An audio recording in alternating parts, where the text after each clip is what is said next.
Tuntutan ini yang ditetapkan oleh pihak jaksa penuntut umum Kejari Pali di juru persidangan di Pengadilan Tipikor Palembang Rabu awam.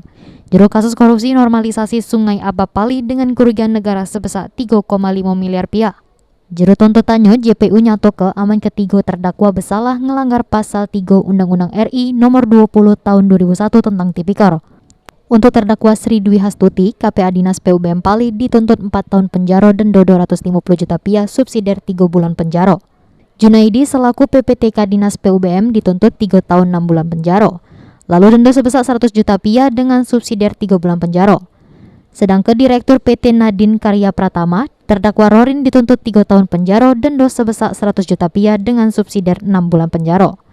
Lalu dihukum bayar duit pengganti sebesar 3,5 miliar rupiah dengan subsidiar 1 tahun 8 bulan penjara. Atas tuntutan ini, persidangan yang dipimpin Majelis Hakim Mangapul mengesah kesempatan bagi ketiga terdakwa untuk aju ke pembelaannya yang direncanakan digelar Rabu depan di Pengadilan Tipikor Palembang. Sri Febriandi, PAL TV.